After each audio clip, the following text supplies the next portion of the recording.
नमस्कार दोस्तों, आप देख रहे हैं एचएफएस स्टडीज़ और इस वीडियो में आपके लिए 12 सितंबर 2024 का करंट अफेयर लेकर आ गए हैं। करंट अफेयर के साथ साथ स्टैटिक जीके और रिलेटेड करंट अफेयर्स का रिवीजन करते हुए चलेंगे।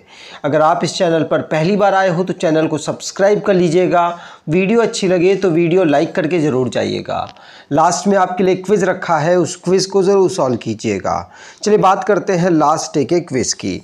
लास्ट डे आपसे क्वेश्चन पूछा गया था, which union minister has been included the Times Magazine list of most influential people in AI। तो टाइम्स मैगजीन की AI के सबसे प्रभावशाली लोगों की सूची में किस केंद्रीय मंत्री को शामिल किया गया? तो आप सभी ने आंसर अश्विनी वैष्णव दिया था। अश्विनी वैष्णव के साथ यहाँ पर अनिल कपूर को भी यहाँ पर शामिल किया गया है। आप सभी ने आंसर सही दिया था और डिटेल में दिया था। आज के पहले क्वेश्चन की बात करें। पहला क्वेश्चन है, Who was sworn in as Thailand youngest prime minister following the dissolution of Pheu Thai party? तो Pheu Thai पार्टी के विघटन के बाद थाईलैंड के सबसे युवा प्रधानमंत्री के रूप में किसने शपथ ली है?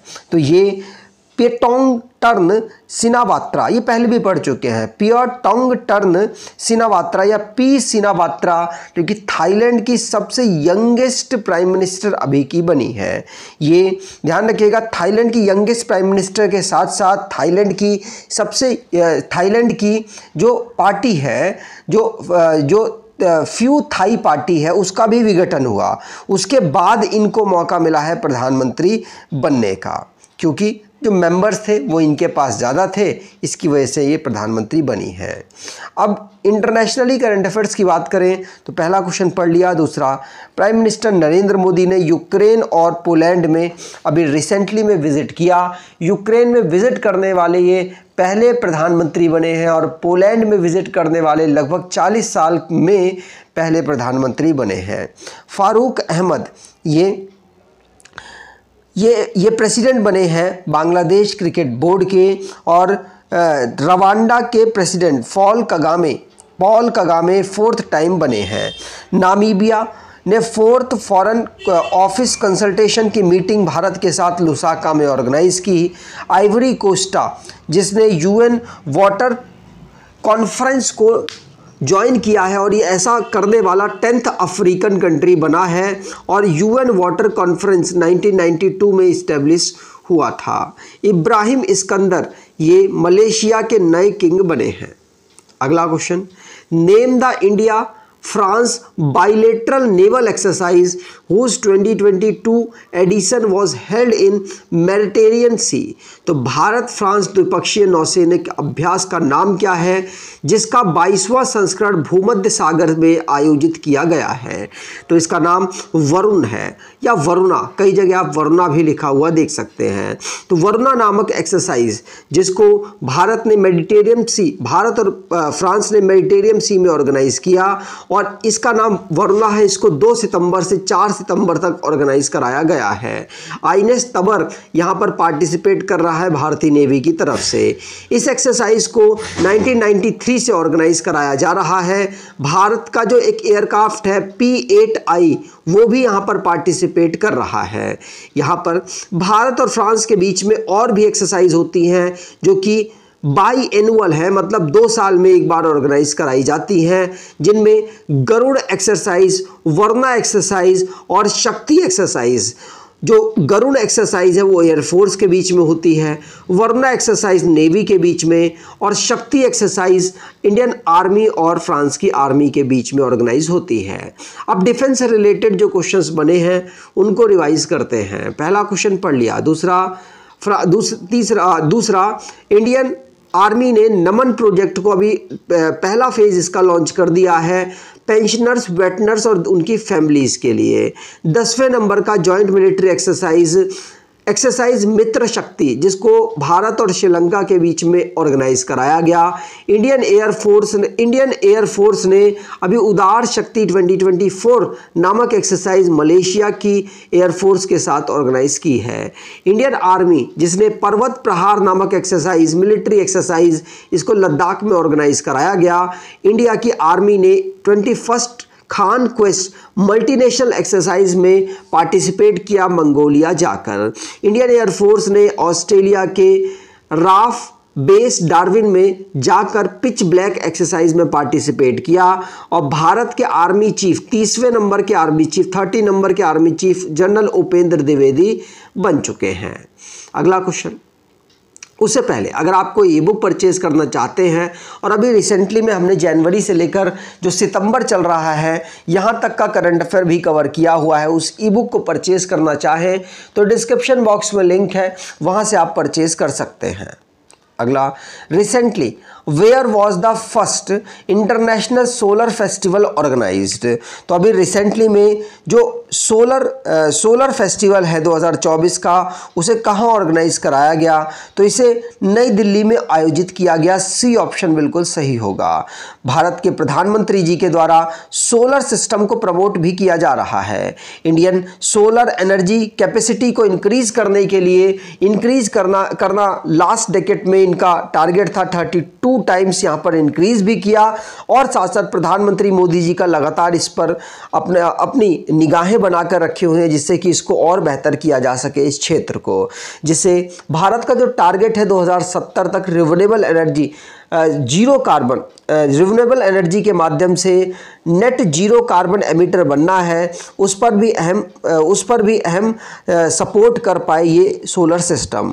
तो पहला इंटरनेशनल सोलर फेस्टिवल भी नई दिल्ली में ऑर्गेनाइज कराया गया और भारत के प्रधानमंत्री नरेंद्र मोदी जी के द्वारा इसमें पार्टिसिपेट किया गया वीडियो कॉन्फ्रेंसिंग के जरिए। और भारत का लगातार टारगेट है 500 गीगावाट नॉन फॉसिल फ्यूल के माध्यम से 2030 तक एनर्जी को जनरेट करना। इसमें इंटरनेशनल सोलर अलायंस जो कि पार्टिसिपेट कर रहा है और इसे ऑर्गेनाइज कराने में अहम रोल अदा किया, जिसको 2015 में भारत और फ्रांस के हेल्प से बनाया गया था। इंटरनेशनल सोलर अलायंस जिसका हेडक्वार्टर गुरुग्राम हरियाणा में अवेलेबल है। अगला, name the French prime minister who took charge in September 2024। तो उस फ्रांसीसी प्रधानमंत्री का नाम बताइए जो 2024 सितंबर 2024 में पदभार संभालेंगे। तो इनका नाम है माइकल बर्नियर। ये फ्रांस के नए प्राइम मिनिस्टर बने हैं और अब ये सितंबर 2024 में पदभार संभालने वाले हैं। 5 सितंबर को प्रेसिडेंट इमैनुअल मैक्रोन के द्वारा माइकल बैरियर का अपॉइंटमेंट यहाँ पर किया गया और बैरियर जो कि फॉर्मर ब्रेक्जिट नेगोशिएटर है यूरोपियन यूनियन के, इनको यहाँ पर फ्रांस का नया प्राइम मिनिस्टर बनाया गया है। इन्होंने जो यूरोपियन यूनियन और यूके के ब्रेक्जिट 2016 और 21 में हुआ था उसमें भी इनका इन्वॉल्वमेंट रहा था। इसीलिए इनके जो अलग अलग कार्य थे उनको देखते हुए इमैनुअल मैक्रोन के द्वारा अभी रिसेंटली में माइकल बर्नियर को नया प्राइम मिनिस्टर चुना गया है। अगला, India and which country navy signed an agreement in September 2024 to enhance the safety of submarine crew. तो भारत और किस देश की नौसेना ने पनडुब्बी चालक दल की सुरक्षा बढ़ाने के लिए सितंबर 2024 में एक समझौते ज्ञापन पर हस्ताक्षर किया है। तो ये साउथ अफ्रीका और भारत की जो नेवी है इसके बीच में साइन अप हुआ है। भारत की नेवी और साउथ अफ्रीका के बीच में अभी एग्रीमेंट साइन हुआ, जिसके माध्यम से ये कोशिश की जाएगी कि जो सबमरीन क्रू है उनकी सेफ्टी पर एक जो भी एक्सीडेंट वगैरह होते हैं उनको इंश्योर किया जा सके कि ऐसा ना हो पाए। इसीलिए यहाँ पर एग्रीमेंट साइन हुआ है दोनों देशों के बीच में। अगर भारत के नेवी चीफ की बात करें तो एडमिरल दिनेश के त्रिपाठी हैं और साउथ अफ्रीका के नेवी चीफ हैं वाइस एडमिरल मोंडे लुबेसे। इन दोनों के बीच में एग्रीमेंट साइन हुआ है। साउथ अफ्रीका की बात करें तो इसकी कैपिटल प्रिटोरिया, केप टाउन और ब्लोएमफॉन्टेन है। करेंसी यहाँ की साउथ अफ्रीकन रैंड है। प्रेसिडेंट सिरिल रामापोसा और साउथ अफ्रीकन कंट्री है, आपको क्लियर होगा, साउथर्न मोस्ट अफ्रीकन कंट्री है।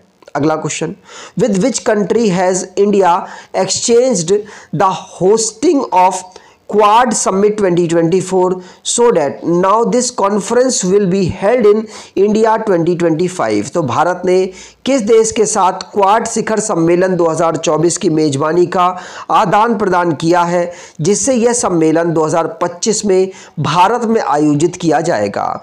तो जो क्वाड शिखर सम्मेलन है, अभी रिसेंटली में भारत ने ये यूएसए के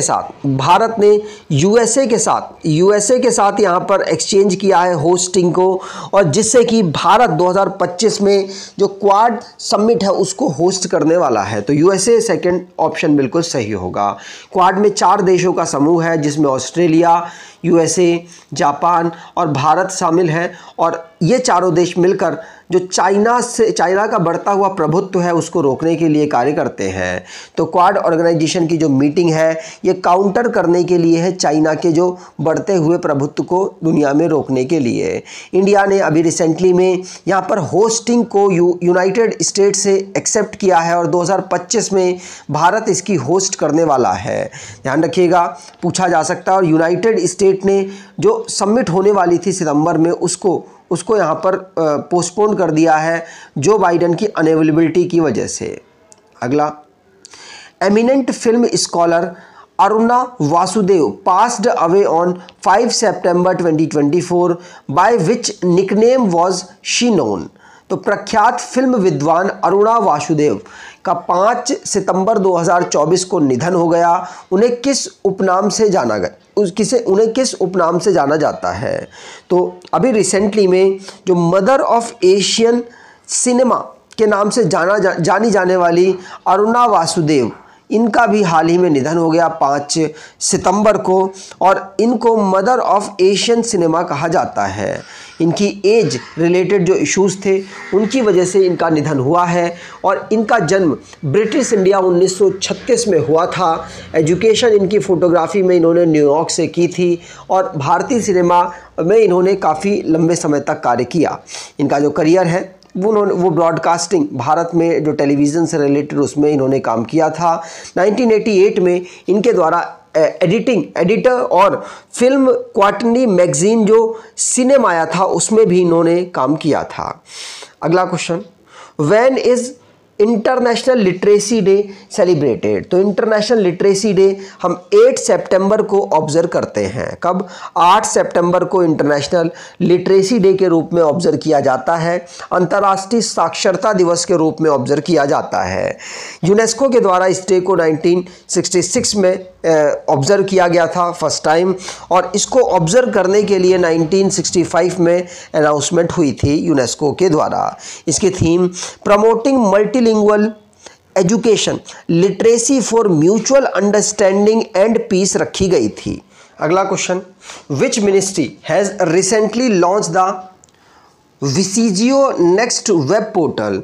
तो विसिजियो नेक्स्ट वेब पोर्टल को अभी किस मंत्रालय के द्वारा लॉन्च किया गया है? तो मिनिस्ट्री ऑफ टेक्सटाइल के द्वारा अभी विसिजियो नेक्स्ट वेब पोर्टल को लॉन्च किया गया। ध्यान रखिएगा, इसके माध्यम से जो रियल टाइम और इंडिया स्पेसिफिक जो फैशन चल रहा है उस पर निगरानी रखी जाएगी। और जो यूनियन मिनिस्टर हैं गिरिराज सिंह जी, उनके द्वारा इसे लॉन्च किया गया 5 सितंबर को नई दिल्ली में।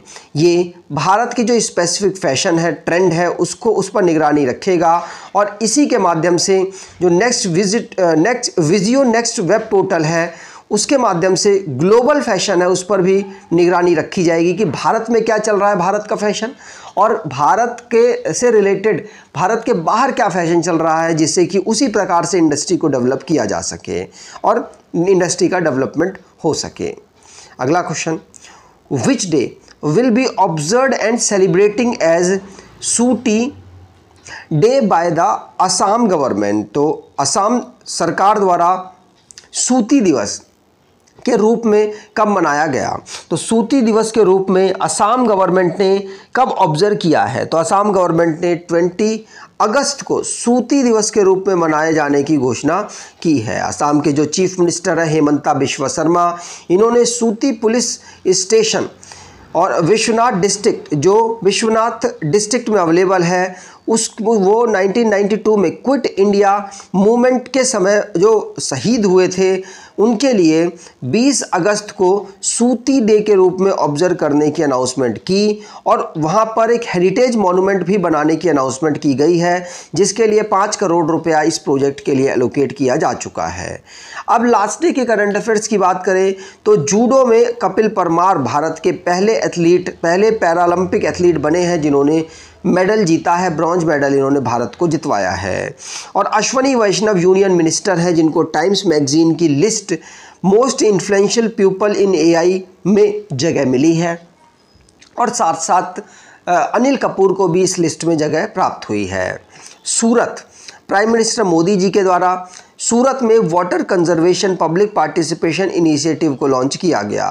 राजस्थान की राज्य गवर्नमेंट ने 33% रिजर्वेशन महिलाओं की जो पुलिस फोर्स है उसके लिए यहाँ पर एलोकेट किया है। और ज्योति बरवाल इंडियन फीमेल रेसलर बनी जिन्होंने gold medal under 20 world wrestling championship में जीता है। यूनिसेफ इंडिया जिसने मिनिस्ट्री ऑफ पंचायती राज के साथ एग्रीमेंट साइन किया है जिससे कि जो सोशल चेंज है, जो हमारा सिस्टम है उसको स्ट्रेंथन किया जा सके और सोशल चेंज में जिससे मदद की जा सके। अभी रिसेंटली में ministry of electronics and information technology के द्वारा विश्वया ब्लॉकचेन टेक्नोलॉजी स्टैक को लॉन्च किया गया है। अगला, ministry of women and child development के द्वारा नेशनल अवार्ड ई गवर्नेंस 2024 प्राप्त हुआ पोषण ट्रैकर इनिशिएटिव के लिए। अगला, कोनियाक्स जो रिसेंटली चर्चाओं में रहा, ये एक लार्जेस्ट ट्राइब है और ये नागालैंड की लार्जेस्ट ट्राइब है क्योंकि अभी डिस्प्यूट हुआ क्योंकि जो गूगल मैप में नागालैंड और असम के बीच में जो बाउंड्री पड़ती है उसको गलत रिप्रेजेंट किया गया था और जो कोनियाक ट्राइब्स हैं जहाँ रहती हैं उनकी लाइन को गलत दिखाया गया था, इसकी वजह से चर्चाओं में आ गई। आज की क्विज की बात करें तो name the India France bilateral naval exercise whose 22nd edition was held in the Mediterranean Sea। तो भारत फ्रांस द्विपक्षीय नौसैनिक अभ्यास का नाम क्या है जिसका 22वां संस्करण भूमध्य सागर में आयोजित किया गया? कमेंट बॉक्स में डिटेल में आंसर दीजिएगा। अगर आपको ये वीडियो अच्छी लगी है तो आपसे अनुरोध करूंगा वीडियो को लाइक कर दीजिएगा, चैनल को सब्सक्राइब कर लीजिएगा। धन्यवाद।